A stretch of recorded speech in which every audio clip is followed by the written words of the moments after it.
Hola and bienvenido, welcome to IJustWatched. I'm Joseph and we're talking Spider-Man Across the Spider-Verse, the sequel to Spider-Man Into the Spider-Verse. Damn! Non-spoiler, not gonna ruin everything, just my initial thoughts, how I'm feeling. And right off the back, I gotta say, this movie is beyond words amazing. It's beautiful, it's fantastic. It felt real, it was heavy, it made me emotional, and the development of the characters and the focus on the family dynamic, plus all this crazy and epic situations wrapped into some awesome Spider-Man action. Love this movie. I always talk about rewatchability, right? That is my go-to. How rewatchable is this movie? That's how I know if it's a win or not. This movie is one of those movies where as soon as it ended, I could have watched it back. They could have just hit rewind and I would have sat there like, cool, let it play. If you want to play the third one right now, I'm not moving. I'm just in my seat. I'm sitting here. Like, this movie was over 2 hours and I didn't feel no 2 hours of quick, beautiful awesomeness. I mean, everything you love from the first movie, that animation style, the way the animation changes per character when they're in their world describing it or telling their story or their perspective, and the way it would change, it felt like the comic book. And saying that, I love the beginning, how they did it in the first one. You have the stamp of approval, and from the jump, you can feel the weight, the difference of this movie, of this sequel to the first. In the first, it has an intense start with the music and the way it's coming in, and this one has,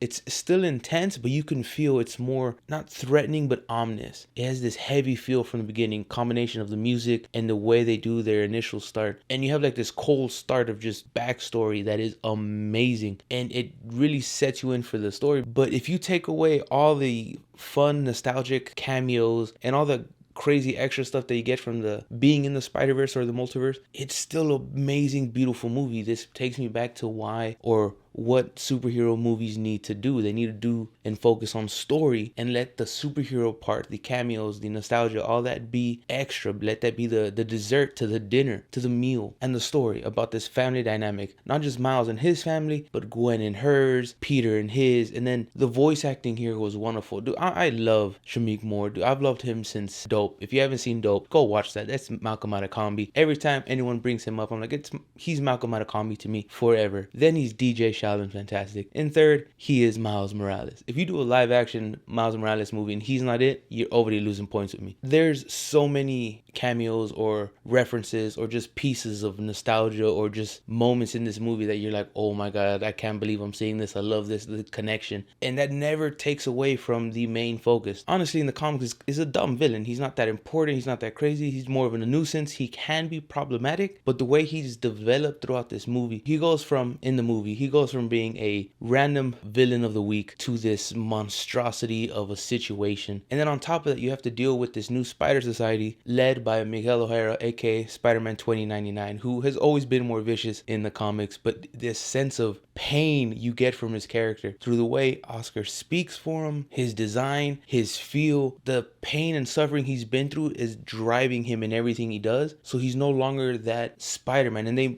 hit you with it, like, because he's not, Spider-Man's character is always funny, he's lighthearted, he tries to ease the tension, and Miguel O'Hara, Spider-Man 2099, is none of that. He is strictly business and on a mission, and he's drowned himself in that, and you get to see how that affects the team, the story, the characters, and how it leads to development. It is absolutely amazing. Walking out, I want to watch it again. I'm gonna go see it again. There's no way I'm not. It's one of those for me. The first movie made me respect the character Miles Morales and kind of like him a little bit. This one makes me love the character when it comes to these movies, to this version of him. It's getting me into Spider-Gwen. I love just the idea of seeing all these other Spider-Men, and I even got a little bit of screen time for my boy Ben Reilly, who's one of my favorite alternate Peters, and I love his suit. I love his suit. It's simple. And he also has a little bit more of a vicious streak to him. Not to get too far into the details, trying to avoid that. But overall, beautiful movie, great movie. And if I had to find something, if I had to pick something to be a nitpick, and it's not even an issue, really, it's just, I think I prefer the style of 1610 of Miles Earth in the first one. The people, they just looked a little bit smoother in the first one. But it's not because a lack of technical skill, it's just a slight design change. And I mean, it is what it is. But do you see what I'm saying? I'll have to find something to nitpick about, and I don't care about it. This movie's amazing. I highly recommend it. Go watch it twice. And I'd love to hear from you. Which one did you like more once you've seen it? Into the Spider-Verse,